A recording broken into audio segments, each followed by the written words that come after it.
네, 안녕하세요. 중동 역사 1 담당하는 큰별쌤 최태성입니다. 역사는 최태성! 네, 여러분들. 이제 우리가 고대 1000년의 역사를 마감하고 이제 중세 500년의 역사로 들어갑니다. 네, 500년의 역사입니다. 중세 500년 역사. 기본적으로 제가 이 시기 구분을 좀 먼저 해보도록 하겠습니다. 자, 고려시대의 그 시기 구분이 중요해요, 여러분들. 쭉 이렇게 나눠가지고 보면 일단 기본적으로 고려시대를 전기와 후기로 나누는 기준점이 있어요. 짝! 요 기준점이 뭐냐면 이게 바로 1170년이에요. 1170년이라면 어떤 일이 있었느냐? 바로 무신정변. 군인들이 말이야 난을 일으켰던 사건, 이게 바로 1170년에 있었다. 이 사건을 계기로 해서 그 앞에 있는 시기를 고려 전기, 그리고 뒤에 있는 시기를 고려 후기, 이런 식으로 해서 고려 500년을 구분하시면 되겠습니다. 됐죠? 이 고려 전기를 이끌었던 요 시대의 그 주역들을 한번 볼게요. 먼저 이 고려 초기, 사실 고려 초기와 고려 중기를 또 한번 나눌 수가 있는데 이 고려 초기를 이끌었던 사람들은 바로 이 고려를 세운 사람들이야. 그들이 누굴까요? 바로 호족들. 물론 이 호족과 육두품들이 또 하나 결부가 될 겁니다. 이 호족과 육두품들이 고려를 세워가지고 쭉 갔어. 이땐 정말 천마음이야. 여러분 그렇잖아. 이 강의 맨 처음 들을 때 새로운 마음으로 열심히 들어야지 라고 딱 들었잖아요. 그런데 이제 시간이 흘러가면서 눈이 감기면서 뭐 이러잖아요. 마찬가지예요. 이들도 시간이 흘러가면서 그 천마음이 좀 잊혀가면서 어떤 기득권 세력들이 되죠. 그래서 이 시기를 이끌고 있었던 사람들을 우리는 누구라 하냐? 바로 이 호족 출신들이 이제 변신해서 문벌 귀족이 됩니다. 문벌 귀족이 됩니다. 자, 후기로 한번 와보죠. 후기로 한번 와보겠습니다. 자, 후기로 와보면요, 여러분들. 고려 후기. 이때는요, 어떤 일이 있었냐면, 이때 누가 쳐들어와요. 누가 쳐들어오면 바로 몽골, 징기스칸, 네, 그 부대, 몽골 부대가 쳐들어오죠. 자, 이렇게 되면서 무신 집권기에 이 몽골과 싸우다가 이후엔 결국 무신 집권기가 무너지고 바로 이 몽골에 의해서 고려가 항복을 합니다. 그러면서 이 몽골에 빌부터 성장한 세력들이 있는데 그들을 우리는 누구라고 하냐면 권문세족이라 그래요. 권문세족이라 그래요. 이 권문세족의 어떤 그 부정과 비리에 맞서서 새롭게 등장하는 세력들이 있으니 그들을 우리는 신진사대부라고 합니다. 신진사대부는요, 여러분들 바로 성리학, 유학의 한 종류입니다. 이 성리학을 수용했던 사람들인데 바로 이들에 의해서 권문세족이 공격을 받죠. 이 신진사대부가 바로 당시 성장했던 신흥 무인 세력이라고 할 수 있는 이성계 세력과 손을 잡으면서 바로 이들에 의해서 조선이란 나라가 세워지는 겁니다. 이렇게 되면 조선의 역사가 또 이어지는 거예요. 자, 이게 바로 고려 500년의 역사가 되겠습니다. 이 500년의 역사를 여러분들이 굉장히 중요한 거야. 딱 요게 딱 잡혀 있어야 돼. 항상 역사를 공부할 때는 큰 숲을 먼저 보고 그 안에 들어가서 나무를 하나씩 보는 거예요. 여러분들 공부하는 방법은 나무만 본다? 숲은 안 봐. 그러니까 공부하고 나서는 내가 어디 있지? 몰라. 항상 이렇게 큰 숲을 보시고 그 안에서 하나씩 보는 거예요. 오늘 배울 내용은 어떤 부분이냐면 바로 고려란 나라가 세워지고 이렇게 고려의 어떤 기틀이 잡아진 요 시점, 요 앞에 초기 부분 있잖아요. 요 초기 부분에 이제 우리는 뭐 왕건도 배울 거고, 그 다음에 광종도 배울 거고, 성종도 배울 거고, 고려의 어떤 그 시스템들을 배우게 되는 거예요. 아시죠, 여러분들? 자, 요 고려 500년의 요 시스템, 요 틀들을 여러분들이 기억하셔야 합니다. 오케이? 자, 그럼 지금부터 고려가 어떻게 출발했는지 그 출발의 역사를 한번 배워보도록 하겠습니다.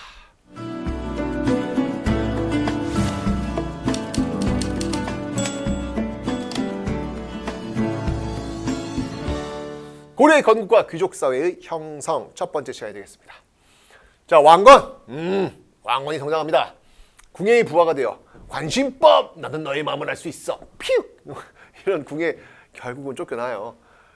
그래서 이 왕건이 축출된 이후에 신하들의 왕으로 추대로 왕에 오르게 됩니다. 이게 왕건이에요.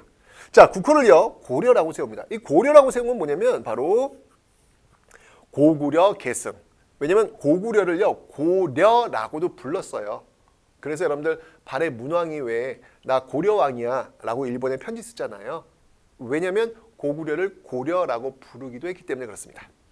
자, 그리고 다시요. 이게 왜냐면 철원에 있었잖아요. 저 후고구려를 이 궁예가 송악 개성에 세웠다가 도읍으로 옮기죠. 예, 철원으로 옮깁니다. 마진태봉. 그 다음에 이 고려가 이제 거기서 이제 건국되었고 다시 개경으로 천도를 했다. 그런 얘기를 보여주고 있는 거예요. 자, 이렇게 해서 고려가 세워졌습니다. 자, 후삼국의 통일 배경을 보면요. 신라 왕실을 우대했고요. 후백제와 대립을 합니다. 후백제 견훤이 조금 뭐랄까 너무 이렇게 밀어붙였어요. 예를 들면 신라를 공격했어. 후백제 신라를 공격했는데 신라 왕실이 어디 있었냐면 당시 그 경주에 포석정 있잖아요. 거기서 뭔가 제사를 지내고 있었던 것 같아. 여기에 들이닥친 거예요. 들이닥쳐가지고요. 견훤이 경혜왕, 신라의 경혜왕을 자결토록 합니다. 그리고 경혜왕의 부인을요. 겁탈을 했어요. 이거 얼마나 놀라운 일이 벌어진 거예요.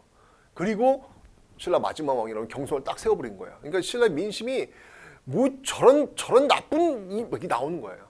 그때 이제 이 신라인들이 후백제에 대해서 아주 그냥 그때 이제 이 고려의 왕건 다 와가지고 그걸 수습하려는 어떤 그런 모습들을 보여주거든요.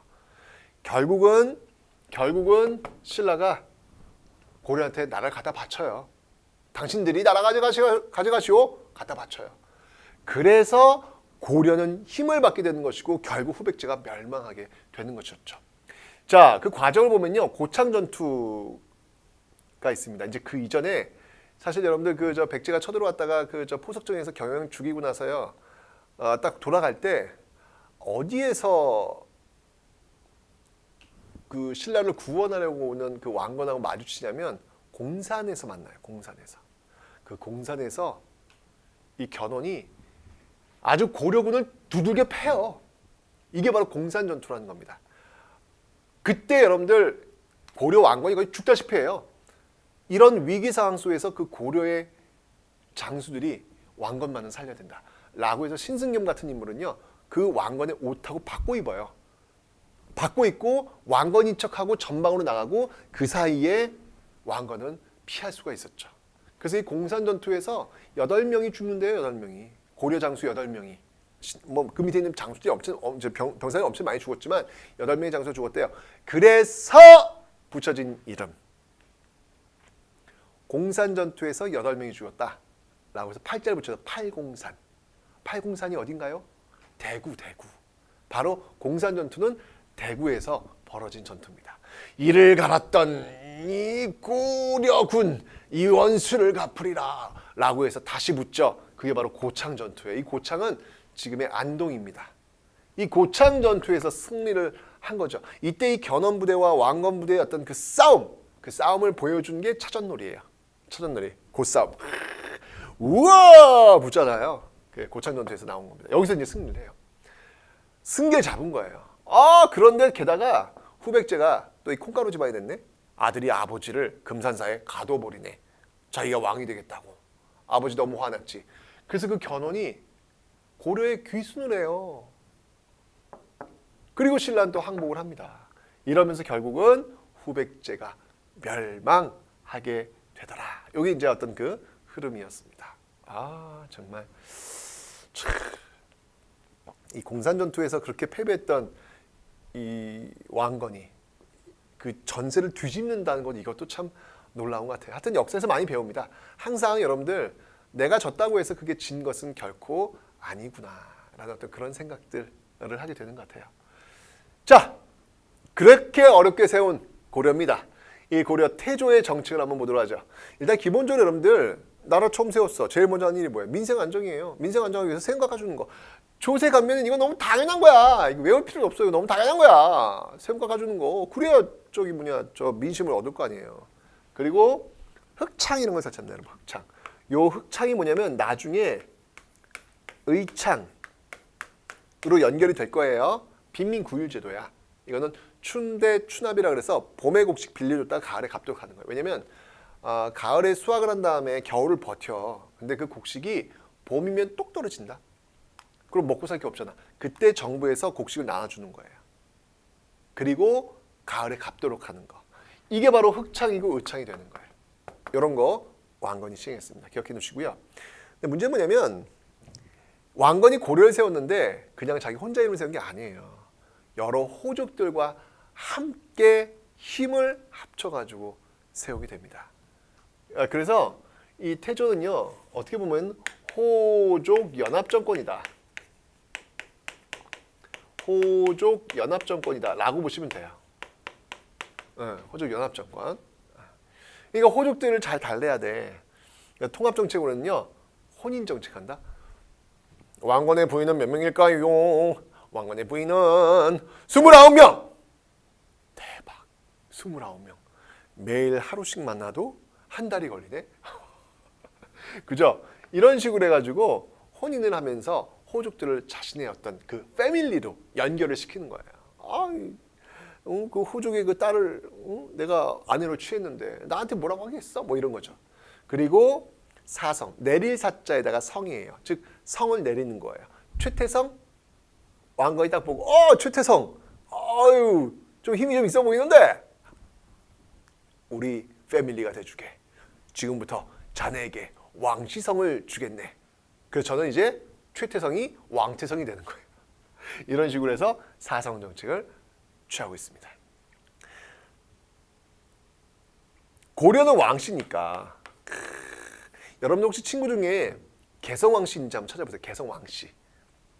개성왕씨는 진짜 이건 정말 귀한 성씨입니다. 왜냐하면 고려가 이제 무너지고 조선이라는 나라 세워지잖아요. 조선은 이씨잖아. 전주 이씨들. 그 이씨들이 왕시성들을 다 죽여요. 그러니까 왕시성들이 그 죽음에서 벗어나기 위해서 자기 성씨를 바꾼다? 왕씨는 죽음을 당하니까. 그래서 어떻게 바꾸냐면 여기다가 점을 하나 딱 찍어. 이건 뭐야? 옥시야 옥시. 그래서 옥시가 그 왕씨와 연결될 가능성이 많아요. 그 다음에 또 이게 왕씨잖아. 여기다가 팔자를 하나 얹어요. 그 이게 무슨 성씨야? 이건 전씨지. 이런 식으로 해가지고 도망다녔거든요. 그럼에도 불구하고 끝까지 성씨를 지키고 있었던 개성 왕씨들 정말 만나기 어렵거든요. 한번 여러분들 찾아보세요. 주위에 혹시 친구 중에 왕씨 있으면 야 너 어디 왕씨냐 안 물어봐. 개성 왕씨야. 대박 고려의 후손이군. 그래서 한번 악수 한번 나누는 영광을 한번 가져보시기 바랍니다. 자, 그래서 이제 이 사성 정책이라는 거 받으시면 되고요. 근데 이렇게 이제 그 호족들 달래주는 그런 것만 할 수 없어요. 호족들을 또 긴장도 시켜야 됩니다. 그래서 채찍과 당근이라고 하는데 통합정책이 당근정책이라면 견제정책은 채찍정책이라고 볼 수 있겠죠. 뭐냐면 사심관제도라는 것이 행해요. 사심관이라고 하는 건 뭐냐면 이게 지금 각 지역의 호족들이 기억나잖아. 신라 하대에 호족들이 막 성장했다고. 그 호족들이 다스리고 있는 어떤 그 지방이 있을 거 아니에요. 그 지방의 사심관으로 그 호족을 임명을 하는 거야. 그런데 만약에 거기에서 반란이 일어나면 그 호족이 책임을 지는 연대 책임을 지도록 하는 거예요. 그러면서 기인제도를 두는 거예요. 기인은 뭐냐면 그 사람, 즉 인질제도야. 그 호족의 자제들을 개성에 와서 머물도록, 개경에 와서 머물도록 하는 거예요. 이거 어디서 봤는데? 여러분 신라 공부할 때 상수리제도, 그죠? 왕권 강화 차원의 상수리제도, 그 귀족들을 경주에 와서 머물게 하는 상수리도 맞잖아요. 이 기인제도는 귀족이 아니라 귀족의 그 자제를 자식들을 와서 머물도록 하는 겁니다. 이런 방식을 통해서 또 이렇게 견제하는 그런 모습들, 채찍과 당근 정책을 지금 쓰고 있더라. 태조 왕건은 이렇게 지금 민생 안정을 위해서 흑창 설치했고 호족들을 달래기 위해서 뭐 혼인 정책, 사성 정책 긴장시키기 위해서 사심관제도 그리고 기인제도를 실시했구나. 이렇게 여러분 기억하시면 돼요. 근데 물론 사심관제도가 선생님 사심관제도가 이 견제인가요? 이것도 통합 아닌가요? 벼슬을 준 거니까요. 너무 이렇게 절대적으로 의미 부여하지 마세요. 통합도 될 수 있고 견인될 수 있는 거니까요. 자, 민생안정 호족 정책뿐만 아니라 또 있습니다. 바로 북진 정책이 있습니다. 왜냐면 고려라는 이름을 세웠다는 얘기는 고구려를 계승한다는 얘기잖아. 그죠? 그래서 서경은 지금 평양이죠. 평양을 전진기. 서경은 어떤 곳이야? 평양은 어떤 곳이야? 고구려 장수왕 때 도읍으로 낙점받은 곳이잖아요. 그 위에 고구려 수도였잖아. 거기를 이제 중시 여기면서 영토를 확장해가지고 청천강에서 영만의 지역을 쫙 확보하는 그런 모습들을 보이고 있습니다. 쭉 위쪽으로 올라가고 있는 모습들을 보이고 있고요. 그 다음에 이제 저서로서 계백료서, 신하의 도리, 후뇨십조. 이건 유언이야. 이거는 그 자식들한테 이게 왜냐면 이게 왕건이 고민이 많은 거야. 아니 부인이 29명이고 자식들이 얼마나 많어. 자식들이 많으면 어떤 일이 벌어져. 왕실에서는 서로 왕이 되겠다고 막 싸울 거 아니에요. 뻔히 보이잖아. 그러니까 어떡해요. 결국은 내가 좀 걱정이 많다. 이렇게 좀 쓴다라고 해서 이렇게 유언을 남긴 거지. 이게 바로 후뇨십조. 태조왕건. 자식이 많아도 문제야. 그죠? 자, 어쨌건 이런 어떤 태조왕건의 모습들을 여러분들이 기억을 해놓으시면 되겠습니다. 됐죠? 자, 그러면 이제 그 뒤를 이어서 광종을 볼게요. 이 광종 무서운 사람이야. 통일신라 했을 때 뉴스페이퍼 킹을 기억하시라면 고려 시대는 광종을 좀 기억해 보시기 바랍니다. 완전 무서운 정치인이야. 신문왕이 여러분들 왕권 강화하기 위해서 정치, 경제, 사회, 문화에서 여러 가지 측면 속에서 왕권 강화했던 거 기억나시죠? 광종도 만만치 않아요. 이 광종 말이야. 여러분들 아까 태조 왕건은요 호족 연합 정권이라고 그랬어요. 왕권이 강해요, 약해요? 왕권이 약해요. 약하니까 막 사성제도 주고 막 사심관제도 주고 막 혼인 정책 하고 있잖아 지금. 왕권이 약하니까 광종의 목표가 있어. 이 광종의 목표는요 바로 왕권 강화야. 이게 핵심이야. 광종이 해야 될 일이 이거야. 그 위쪽에 보니까 태조 왕건이 너무 힘이 약했어. 이 호족들이 휘둘려 안 되겠어. 이 호족들 내가 손을 봐야 되겠어. 어떻게 해야 될까 고민해요. 7년 동안 광종은 7년 동안 아무것도 안 해요. 와우, 정말 무서운 사람이야. 이 7년 동안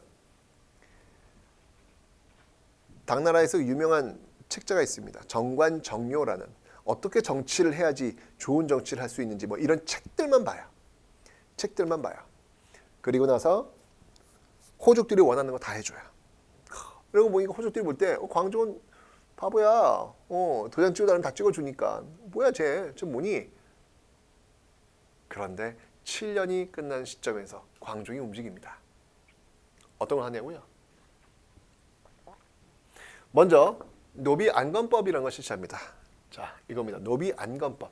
노비들을 잘 조사해가지고 다시 양민으로 올려놓는 거예요. 이게 무슨 말이냐면 여러분들 노비는 기본적으로 호족들이 갖고 있는 사유재산이에요.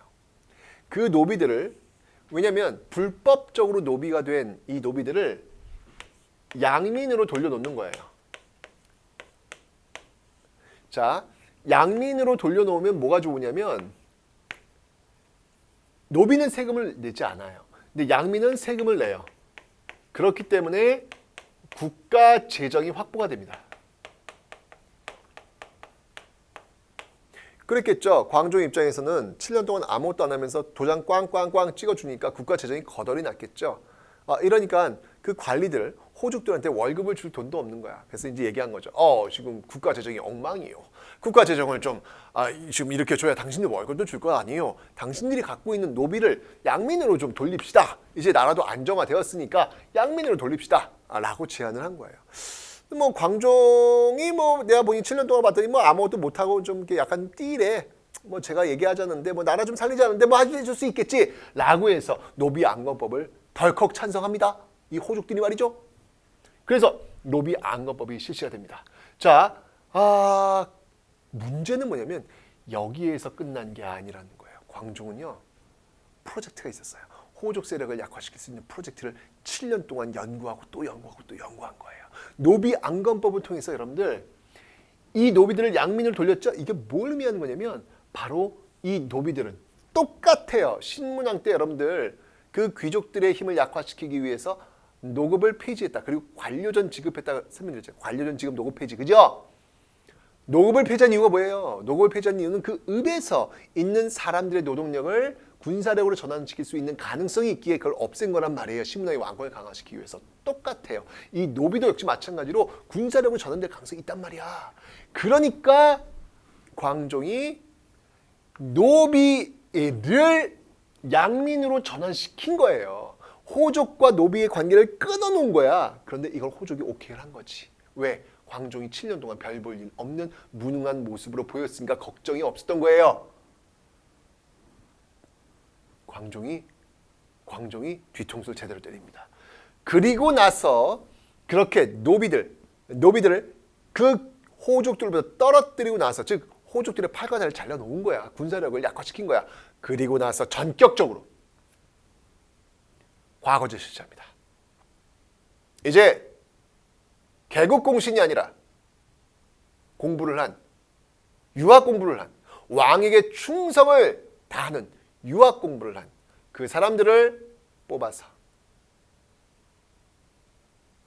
내 신하로 두겠다. 과거제 실시한다.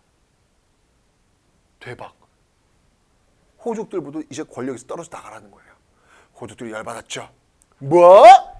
저게 웃겨? 라고 해서 반란을 일으킵니다.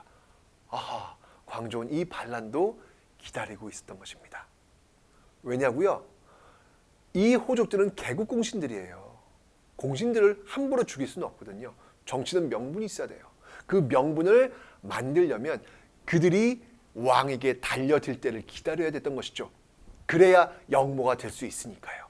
광종은 과거제를 통해서 그걸 기다린 겁니다.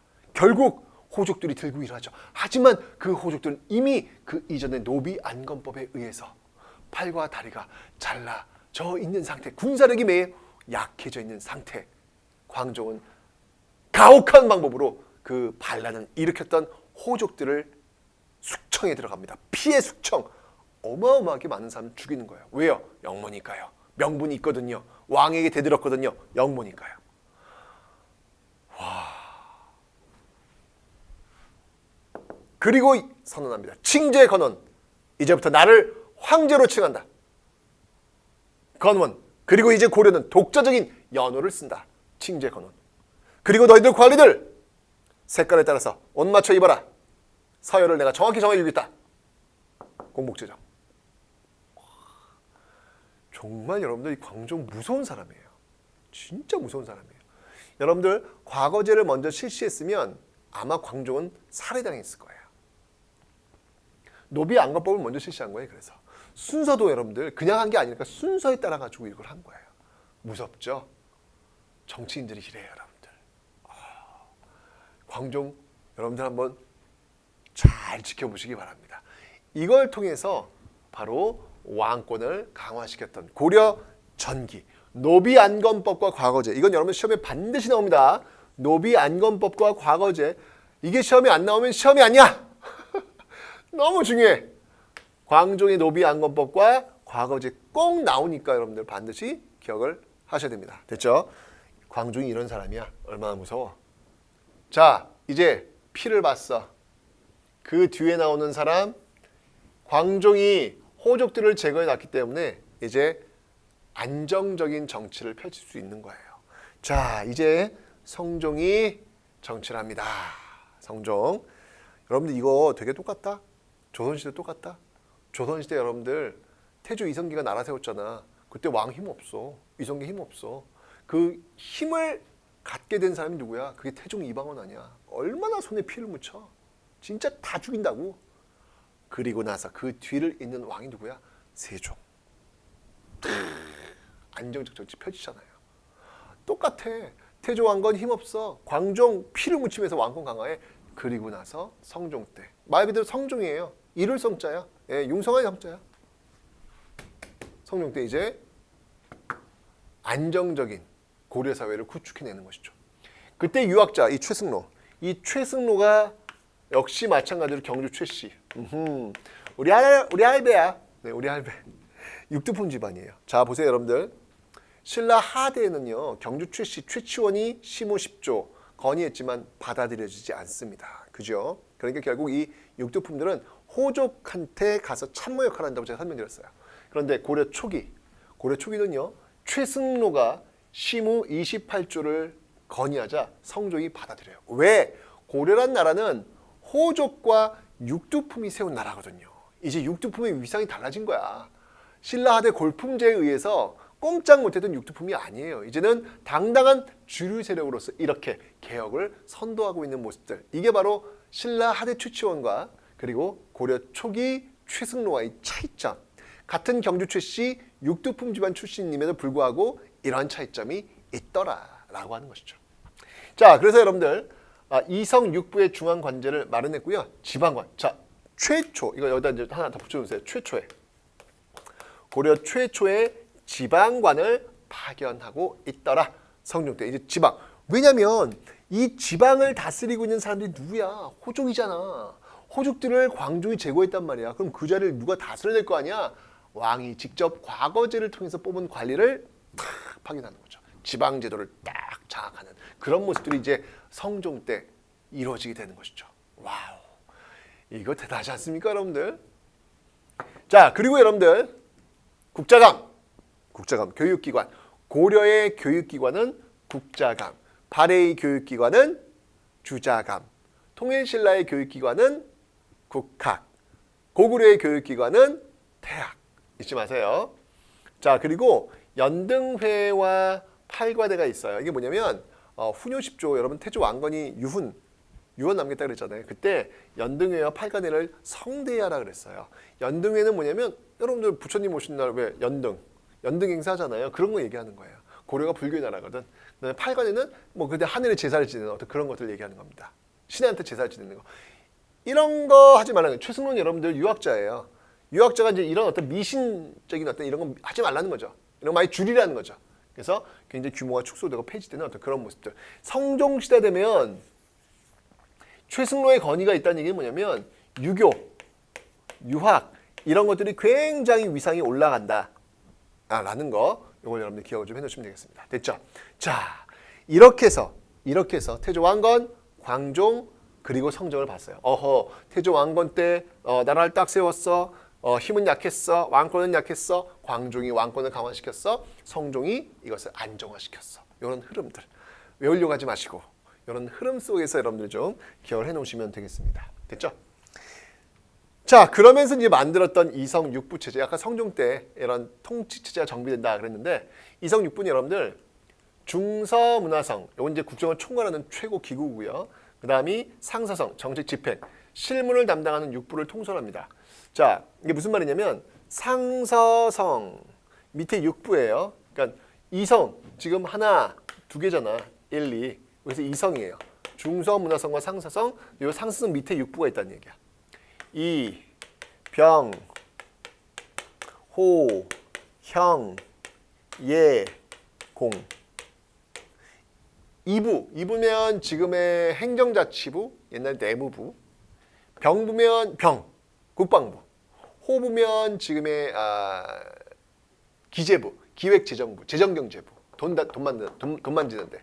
형부는 뭐 법원이나 뭐 이런 데가 되겠죠. 벌을 안 내니까. 예부라고 한다면 지금의 교육부 또는 외교부가 되는 거예요. 공부는 건설교통부 뭐 이런 식으로 해가지고 지금하고 똑같아. 이름만 좀 다를 뿐이야. 이런 육부를 지금 통솔하는 거. 그러니까 중서문화성에서 고위 관료들이 모여서 하는 회의가 있으면 여기서 회의 딱 떨어지면은 상선이 그걸 집행하는 그런 기구가 되는 것이죠. 우리나라 지금 그렇잖아. 국무회의에서 의결되면 국무회의에서 의결된 게 각 부로 가잖아요. 그런 식이야. 그런 식이야. 자, 이런 그 이성 육부 시스템을 갖추고 있더라라고 하는 거 봐두시면 되고요. 이게 이제 고려의 중앙 행정 조직이야. 이성 육부. 그 다음에 또 뭐가 있냐면 중추원이라는 게 있어요. 중추원은 군사기밀 왕명출납을 담당하는 그런 곳이고, 그 다음에 관리감찰 풍기단석 암행어사 출두요 할 때 그 어사대가 있어요. 그리고 삼사는 회계를 담당합니다. 자. 근데 여러분들 여기서 기억할 게 있어요. 뭐냐면 삼사를 좀 주목하세요. 조선시대에도 삼사가 있거든요. 조선의 삼사는요. 사관원, 사헌부, 홍문관 나중에 배울 거야. 삼사는요. 언론 기능을 담당하는 곳이에요. 비판, 정책을 비판한다든지 그런 관리 감찰하는 곳이 바로 삼사야. 그런데 고려 3사는 단순하게 회계만을 담당하는 곳입니다. 언론 기능을 담당하지 않습니다. 언론과 감찰 기능을 담당하지 않습니다. 왜냐하면 감찰 기능은 어사대가 하고 있으니까. 요거 너무 중요해요, 여러분들. 조선 3사와 비교할 때 조선 3사는 언론 기능과 감찰 기능을 담당하거든. 그런데 고려 3사는 똑같은 3사지만 이런 거 담당하지 않고 회계만을 담당한다는 사실. 요거 하나의 포인트예요. 기억해 두세요. 중요한 포인트 하나 설명드렸어요. 다음. 자, 회의 기구가 있는데 이거 너무 중요해요. 이거 두 번째 포인트예요. 완전 중요해. 완전 중요해. 완전 중요해. 이거 시험에 꼭 나와. 자, 바로 도병마사라는 게 있어요. 도병마사. 지도한다는 이야기죠. 뭐를? 병마사. 병마사는 국방지역에 파견된 지방관이에요. 말 맞자. 병사와 말들을 관리하는 관리라는 얘기잖아. 그죠? 그 지방관들을 다 관리하고 있는 도병마사라는 회의 기구가 있어요. 국방 군사 문제를 담당하는 그런 곳인데 또 뭔 회의가 있냐면 식목도감이라는 게 있어요. 이게 식은 뭐냐면 뭐 즉위식, 결혼식 그런 식을 할 때 목은 뭐냐면 차례예요. 먼저 왕이 들어오고 그 다음에 절을 하고 뭐 이런 어떤 그 식, 목차 순서예요. 도감은 뭐냐면 임시기구예요.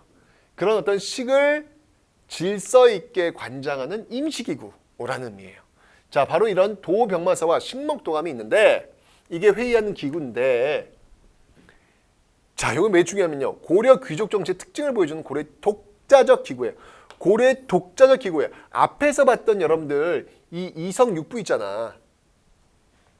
이성육부. 이 이성육부는 사실은 중국의 당나라의 삼성육부 제도를 사실은 모방한 거예요. 하지만 이성육부 중에서의 이제 보시면 중서문화성의 재신과 고위관료예요. 그 다음이 중추원 있다 그랬죠? 중추원에서 근무하는 추밀이 있어요. 고위관료들이에요. 이 사람들이 모여서 회의하는 기구를 우리는 바로 도병마사와 식목도감이라고 하는 거야. 도병마사와 식목도감. 이걸 이제 그래서 요 앞글자를 따와가지고 요 앞글자를 따와서 제추회의. 요 도병마사를 제추회의라고도 해요. 이 회의를. 어쨌건 이 고위관료들이 모여가지고 하는 회의를 도병마사와 식목도감이더라 라고 하는데 요거는 고려의 독자적 기구라는 거예요. 국가의 중요한 일들은 다 여기서 결정이 됩니다. 고려만의 특징이에요. 아시죠, 여러분들? 그래서 요게 중요해. 도병마사와 식목도감 아주 중요한 포인트. 3사가 언론 기능 담당하지 않는다는 거 첫 번째 포인트. 도병마사와 식목도감이 고려의 독자적 기구라는 거 두 번째 포인트. 완전 중요했습니다. 기억해 놓으세요. 자, 그 다음에 지방행정조직을 한번 보도록 하죠. 중앙행정조직은 이성육부 체제야. 그러면 지방행정조직은 뭘까? 지방행정조직은 여러분들 오도 양계. 중앙은 이성육부, 지방은 오도 양계. 자, 먼저 경기도 지역은 있고요. 뭐 수도 계획과 그 주변 지역이고, 자, 여기 지금 5도 나왔습니다. 일반 행정구역이고요. 여기에 파견되는 지방관, 성종 때 최승로의 시무 28조 건의에서 지방관이 파견된다 그랬잖아. 여기에 파견되는 지방관을 우리는 뭐라고 하냐면 바로 안찰사라 그래요. 조선시대는 관찰사고 고려시대는 안찰사야. 이 안찰사를 파견을 합니다. 그러니까 지금으로 얘기한다면 뭐 도지사, 그죠? 경기도 도지사 뭐 이런 급이 되는 거죠. 그 도 아래 주군현을 두어서 지방관을 파견해요. 주군, 주현. 그러니까 도 밑에 주군, 주현 이렇게 있는 거예요. 이렇게 있는 거예요. 여기 이제 지방관, 이 도에는 안찰사를 파견하고 주군과 주현에는 또 이제 지방 수령, 사또라고 하죠. 수령을 파견하겠죠. 이런 식으로. 그런데 여러분들 잘 봐두세요. 고려 지방행정조직에서 지방관을 성종 때 최승로의 건의에서 최초로 파견되잖아요. 전국에 파견되진 않아요. 완전 중요해. 지방관이 최승로의 건의에 의해서 파견된 건 맞아. 근데 전국에 파견되진 않는다고요. 전국에 파견된 건 언제부터냐면 조선시대로 가야 돼. 좀 시간이 흘러야지. 아직까지는 중앙에서 지방의 권력을 완전히 장악하지는 못한 거야. 일부 지역은 장악했는데 전 지역을 장악하진 않은 거야. 이게 고려의 특징이야. 자, 그러면 주군 주연 여기까지는 지금 이게 다 지방관들이잖아요. 파견했는데 아직까지 파견되지 않은 곳이 있어. 그럼 이 주군과 주연에 속해 있는 속군과 속현이 있고요. 그 다음에 또 뭐가 있냐면 이거 말고도 특수행정구역이라고 할 수 있는 향, 부곡, 소가 있어요. 향, 부곡, 소. 이런 속군, 속현, 향, 부곡, 소는요. 지방에 파견되지 않았어. 그러니까 이 지역을 다스리는 사람들은 그 지역의 실질적 지배 세력이라고 할 수 있는 향리. 향리는 중앙에서 파견된 지방관이 아니에요. 그 지역에 있는 힘센 사람. 아니 무슨 힘이 센 사람이 아니라 돈도 많고 집안도 빵빵한 그런 사람들이 이 속군, 속현, 향, 부곡소를 실질적으로 다스리고 있더라 라고 하는 것을 여러분들 기억하시면 되겠습니다. 됐죠? 자, 그래서 주군, 주연, 지방은 파견됐고요. 속군, 속현, 지방은 파견되지 않았고 향리가 그 행정을 담당하다. 그럼 특수행정구역이 있다. 향, 부곡소. 이건 뭐냐면 여러분들 향은요. 향하고 부곡은 주로 농업사회. 소는 수공업 집단. 이렇게 보시면 돼요. 그렇게 마을들이 이제 구역이 돼 있는 거야. 이런 식으로 해가지고 지방 행정 조직이 운영되고 있더라. 다시 한번 5도 양계예요. 5도 양계인데 일단 5도는 행정단위야. 행정단위인데 도 밑에도 역시 자그맣게 이제 주군 주연이 있겠지. 여기까지는 지방관이 파견됐어. 최승로의 건의에 의해서. 하지만 그 밑에 속해 있는 속군, 속현, 향, 부곡소 아직 지방관이 파견되지 않았어. 전국적으로 지방에 파견된 시점은 조선시대로 가야 돼. 이해되시죠? 자, 5도만 있느냐? 제가 양계는 있다고 그래서 양계. 양계도 봐야 돼요. 양계는 뭐냐면 여러분들 군사행정구역이에요. 지도를 보시면 북쪽에 북계, 동쪽에 동계가 있잖아. 즉 북쪽에 거란 여진을 막기 위해서 위쪽에 동계가 있는 것이고 북계가 있는 것이고 이 동쪽에 이 동계가 있는 건 뭐예요? 외적을 막기 위해서 국방 라인을 쳐놓은 거야. 그래서 양쪽에 있는 계 라고 해서 북계와 동계를 합쳐서 양계라고 하는 거예요. 군사행정구역이고요. 여기에 아까 여러분들 5도에는 파견된 지방관이 누구라 그랬지? 안찰사라 그랬잖아. 그지? 양계는 병마사가 파견되는 거야. 병마사. 국방과 관련된 그 지역의 지방관을 병마사라고 하는구나. 그 국방과 관련된 문제를 해결하기 위해서 그들이 모여서 하는 회의를 뭐라고 한다? 지도하는 거야. 누구를? 병마사를 지도하는 거야. 그래서 병마사. 기억나시죠? 이게 바로 고려의 독자적 회의 기구라는 거예요. 오케이? 기억하시면 되겠습니다. 좋죠? 자, 그리고 여러분들 삼경이라는 게 있어. 이게 뭐냐면 개경, 서경, 동경인데 이거는 뭐냐면 풍수지리와 관련이 있다. 풍수지리에 따라서 개경, 서경, 동경이 나오는데요. 개성, 평양, 경주가 되겠습니다. 근데 나중에 동경은요. 지금 대한민국의 수도 서울, 남경으로 이제 또 그 교체가 될 거예요. 그래서 개경, 서경, 남경에 또 삼경으로 나오게 될 겁니다. 어쨌건 이런 풍수지리에 입각한 삼경을 또 설치를 했다라는 거 봐두시면 되겠습니다. 그 다음에 이제 군사 볼게요. 자, 군사는 뭐가 있냐면 중앙군. 여러분들 통일신라 중앙군은 뭐였죠? 그거 까먹었어. 구서당. 지방군은 십정. 발해의 중앙군은 십위. 그죠? 그러면 고려 보자. 고려의 중앙군은 2군 6위. 이게 중앙군이에요. 2군 6위. 지방군은 자 5도와 양계가 있다 그랬잖아. 5도는 행정, 양계는 군사라고 설명드렸죠. 너무 중요해. 5도는 행정, 양계는 군사야. 이 5도에 파견되는 5도 밑에 뭐 주군과 주연이 있다 그랬잖아. 여기에 파견되는 병사 주현군. 양계는요. 진을 구축하라. 진지를 구축하라. 주진군. 여기는 군사 지역이니까. 그래서 주진군, 지방군은 주현군 이렇게 구성된다는 거 이것도 기억하시면 되겠습니다. 됐죠?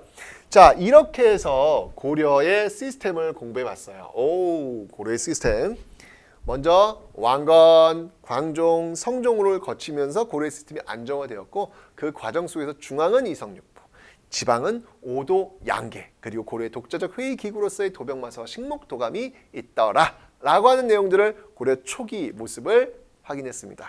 오케이? 자, 그러면 이와 관련된 별 채우기 시작합니다.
네, 이렇게 해서 여러분들 고려가 딱 기틀을 잡아가는 모습을 살펴봤습니다.